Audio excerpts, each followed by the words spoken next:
আল্লাহ পাক রব্বুল আলামিন বলেন, কুল্লু নাফসিন যায়িকাতুল মাউত, প্রত্যেকটা প্রাণীকে একদিন মৃত্যুর স্বাদ গ্রহণ করতে হবে। সবাই একদিন দুনিয়া থেকে চলে যাবে, বিদায় নিবে, কেউ থাকবে না দুনিয়াতে, সবাই চলে যাবে। যেই ফেরেশতা মানুষের জান কবজ করে, আজরাইল আলাইহিস সালাম, এই আজরাইল আলাইহিস সালামও একদিন দুনিয়া থেকে চলে যাবে। এই আজরাইল আলাইহিস সালাম কোটি কোটি মানুষের জান যে কবজ করতেছে, সব পশু পাখির জান কবজ করতেছে, মানুষের জান কবজ করতেছে। এরে আল্লাহর বান্দা, এই আজরাইল আলাইহিস সালাম তিনিও একদিন নিজের জান নিজে কবজ করবে।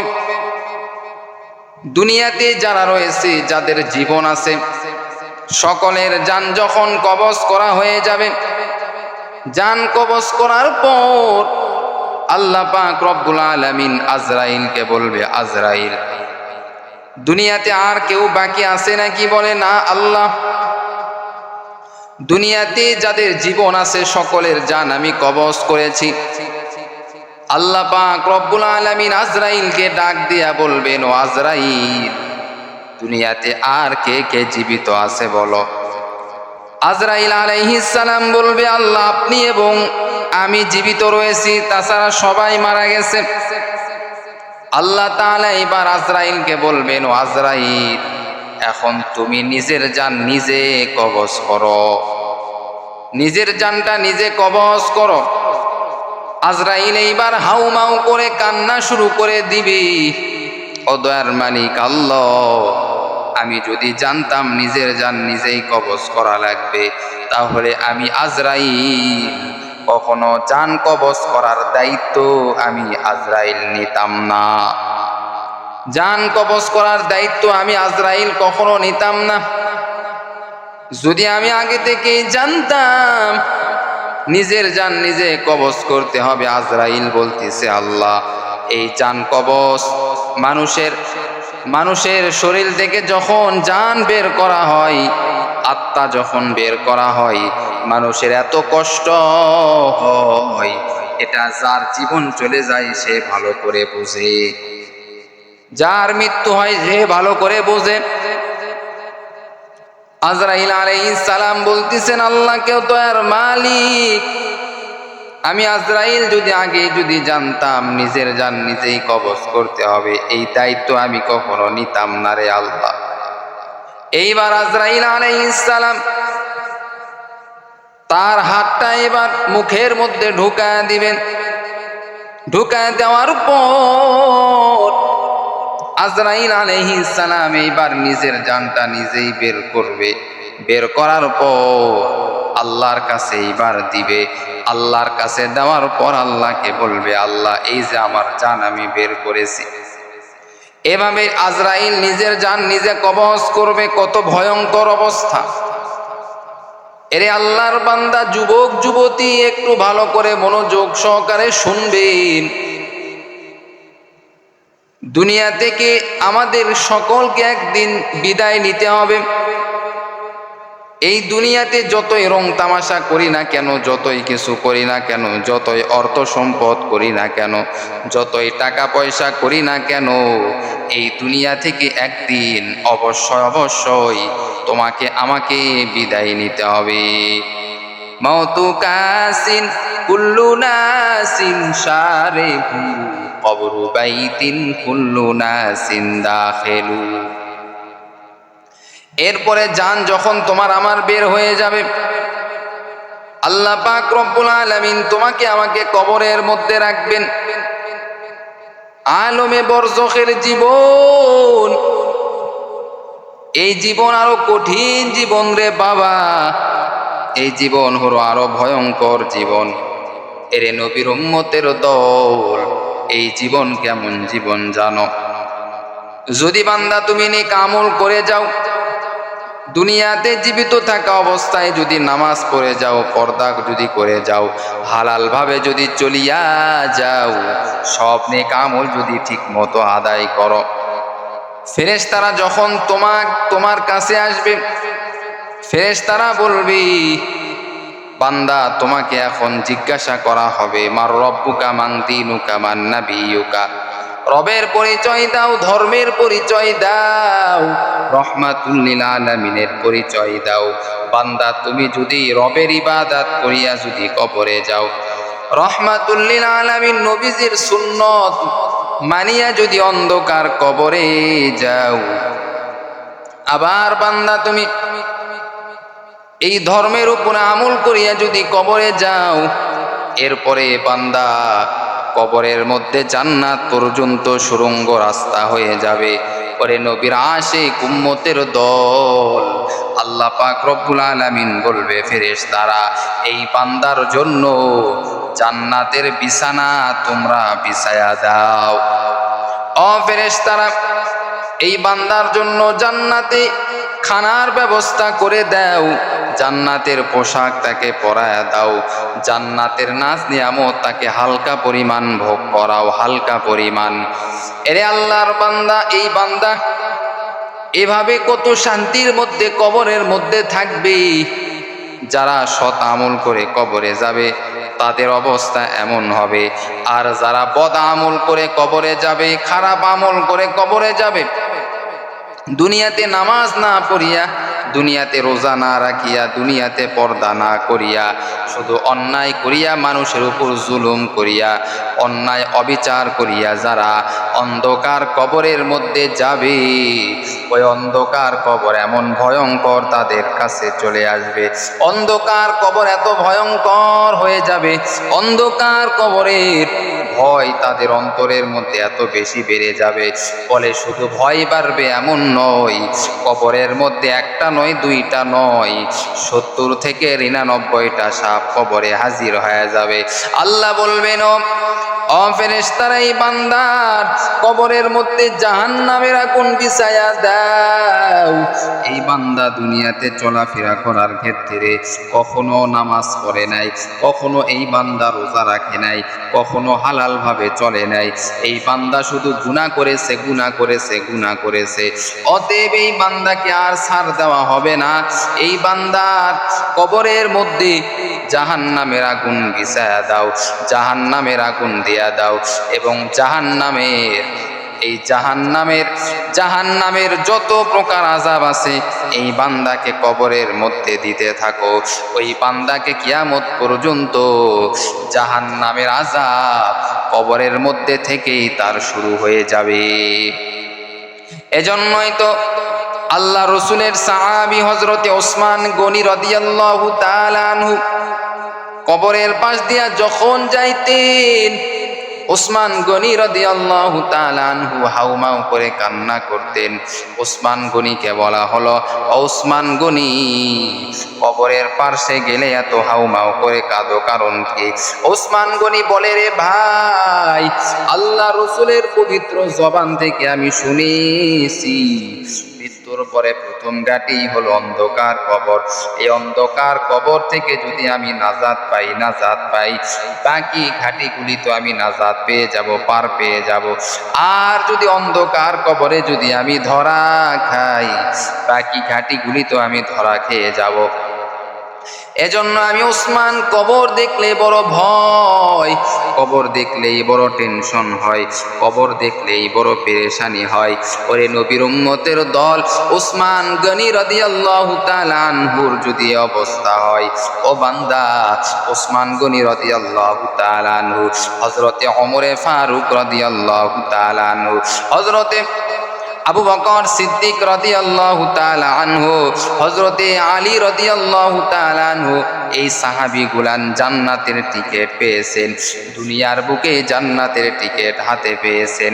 তারপরেও জাহান্নামের ভয়, তারপরেও কবরের ভয়ে সারাটা রাত কান্না করেছেন, সারাটা রাত নামাজ পড়েছেন, তাহাজ্জুদের নামাজ পড়েছেন, এরকম ভাবে আল্লাহর ইবাদত করেছেন, দোয়া করেছেন।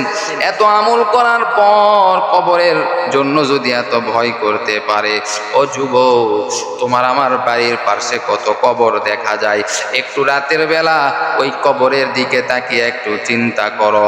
আজকে দেখো তোমার বাড়ির পাশে তোমার দাদা ঘুমিয়ে আছে, তোমার দাদি ঘুমিয়ে আছে, তোমার নানা ঘুমিয়ে আছে, তোমার নানি ঘুমিয়ে আছে, তোমার চাচা তোমার চাচি ঘুমিয়ে আছে।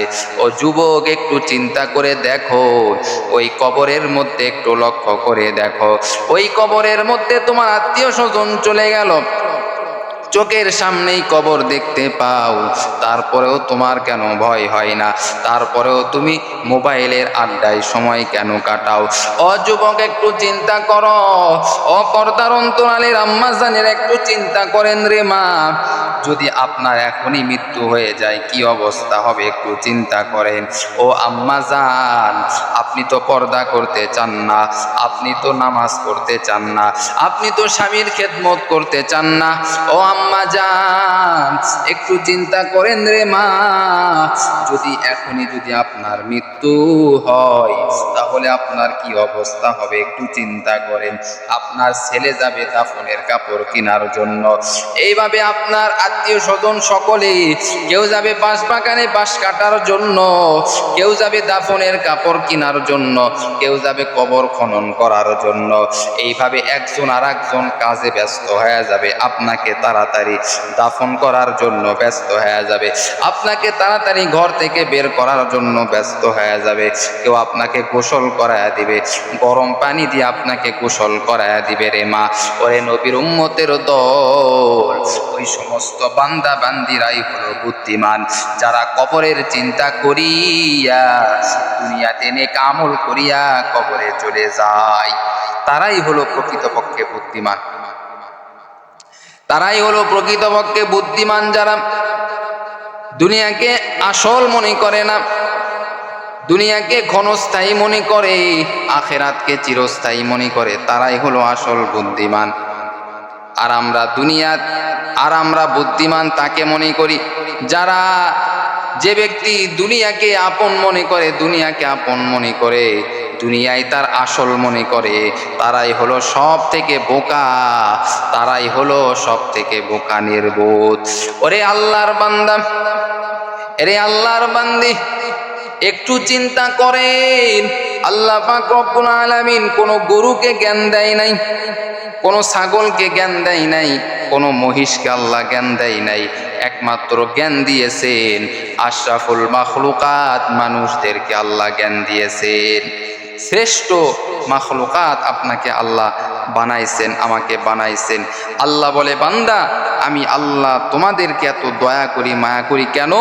তোমাদেরকে আমি আল্লাহ বিশেষভাবে সৃষ্টি করেছি। সুবহানাল্লাহ, বড় আদর করে আমি আল্লাহ বানাইছি। আসমান আল্লাহ বানাইছেন কুন ফায়াকুন বইলা, জমিন আল্লাহ বানাইছেন কুন ফায়াকুন বইলা, কিন্তু আমার আল্লাহ তোমাকে আমাকে শুধু কুন ফায়াকুন বলিয়া বানাই নাই। আল্লাহ পাক রব্বুল আলামিন তোমাকে আমাকে ধীর স্থির ভাবে সৃষ্টি করেছেন, ধীর স্থির ভাবে সৃষ্টি করেছেন। এই হাতটা দেখো কত সুন্দর করে বানাইছেন। আল্লাহ তাআলা এই হাতের পাঁচটা লোক সমান করেন নাই, একটা থেকে আর একটা বড় করেছেন। কেন করলেন? কারণ যদি প্রত্যেকটা আঙ্গুল যদি একই করে দেই, সমান করে দেই, বান্দার কাজ করতে অসুবিধা হবে। আমি আল্লাহ এই পাঁচটা আঙ্গুলকে আমি আল্লাহ আলাদা আলাদা করে দিলাম। তার কারণ হলো বান্দা কাজ করতে যেন সহজ হয়, কোনো জিনিস ধরতে যেন সহজ হয়। আমি আল্লাহ এর জন্য এই পাঁচটা আঙ্গুলকে আলাদা আলাদা করে দিয়েছি, কোনোটা বড় কোনোটা ছোট, এজন্য আমি আল্লাহ করে দিয়েছি যেন মানুষের কাজ করতে যেন সুবিধা হয়। এরে নবীর আশিক উম্মতের দল, আল্লাহ পাক রব্বুল আলামিন বলে, বান্দা এত কিছু আমি আল্লাহ তোমাদেরকে দিলাম, ও বান্দা তুমি আমি আল্লাহকে কি দিয়েছো বলো? আল্লাহ বলে, বান্দা আমি আল্লাহ তো গাড়ি চাই না, বাড়ি চাই না,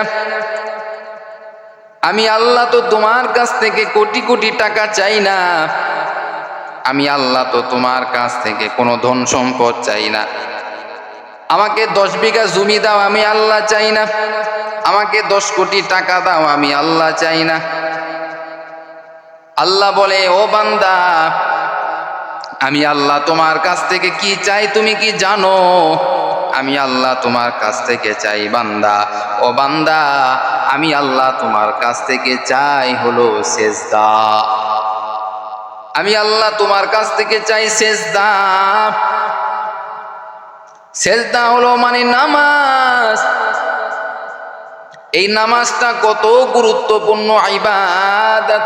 এই নামাজটা এত গুরুত্বপূর্ণ ইবাদত, এত গুরুত্বপূর্ণ ইবাদত বলে যে ব্যক্তি ইচ্ছাকৃতভাবে নামাজ কাজা করে সে কাফের হয়ে যায়। আর যে ব্যক্তি ইচ্ছাকৃতভাবে ছাড়ে না, তবে মাঝে মাঝে ছাড়ে আবার পরে, সে ব্যক্তি মুনাফিক। ইন্নাল মুনাফিকিনা ফি দারকিল আসফালি মিনান নার। মুনাফিকদের ঠিকানা হলো জাহান্নামের সব থেকে তল রাস্তায়। এরে আল্লাহর বান্দা, মুনাফিকের খাতা থেকে নাম কাটাও, ইমানদারের খাতায় তুমি নাম লিখে দাও। মুনাফিকের সর্দার ছিলেন আব্দুল্লাহ বিন উবাই। আল্লাহ রসুলের সঙ্গেও ছিলেন, কাফেরদের সঙ্গেও ছিলেন। আব্দুল্লাহ বিন উবাই মুনাফিকদের সর্দার। আব্দুল্লাহ বিন উবাই যখন মারা গেল, এইবার আব্দুল্লাহ বিন উবাই যখন মারা গেল, আব্দুল্লাহ বিন উবাইয়ের জানাজার নামাজ পড়ানোর জন্য আব্দুল্লাহ বিন উবাইয়ের সন্তান আল্লাহ রসুলের কাছে আসলেন, এসে বললেন, ইয়া রাসূলুল্লাহ, ইয়া হাবিবাল্লাহ, আমার বাবার জানাজার নামাজটা আপনি একটু পড়ায়া দেন। আল্লাহ রসুল এবার আব্দুল্লাহ বিন উবাইয়ের জানাজার নামাজটা পড়ানোর জন্য রেডি হয়ে গেল। আল্লাহ বললেন, ও নবী, আপনি থামেন, আপনি সাবধান হয়ে যান, আপনি থামেন। আপনি ওই মুনাফিকের জানাজা পড়াইতে পারবেন না। মুনাফিক কত বড় খারাপ! কাফেরদের থেকেও মুনাফিক হলো সব থেকে খারাপ। গোপনে গোপনে আপনার ক্ষতি করে ফেলবে। আপনার সঙ্গেও মিল থাকবে, অন্য আর একজনের সঙ্গেও মিল থাকবে। মুনাফিক থেকে সাবধান রে বান্দা। মুনাফিক মানুষদের থেকে আপনাকে দূরে থাকতে হবে। আর যারা মুনাফিকি করো, এখনো সময় আছে মুনাফিকি বাদ দিয়া ইমানদার হয়ে বান্দা তুমি দুনিয়াতে চলাফেরা করো।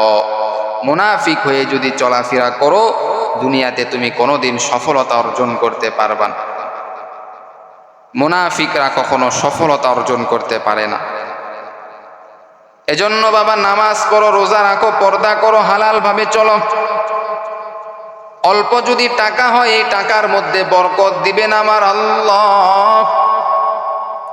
আর বান্দা, তুমি বেঈমানি তুমি করবা, মানুষের হক তুমি নষ্ট করবা, সন্তানের হক নষ্ট করবা, বিবির হক তুমি নষ্ট করবা, কিয়ামত পর্যন্ত তুমি লক্ষ লক্ষ টাকা কামাই করবা, তারপরেও তোমার সংসারের মধ্যে কোনোদিন বরকত হবে না। ওই সংসারে কোনোদিন তুমি লাভবান হতে পারবা না। মানুষের অন্যায় করবা, তুমি নিজেই অন্যায়ের মধ্যে পড়ে যাবে। মানুষকে তুমি কষ্ট দিবা, তুমি নিজেই কষ্টের মধ্যে পড়ে যাবে। এজন্য খুব সাবধান, খুব সতর্ক হয়ে আমাদেরকে চলতে হবে। মুনাফিকদের খাতা থেকে নাম আমাদেরকে কাটতে হবে। 5 ওয়াক্ত নামাজ পড়তে হবে। আল্লাহ তাআলা আমাদের সকলকে এই কথাগুলি বুঝে আমল করার তৌফিক দান করুক। সকলেই বলি আমিন।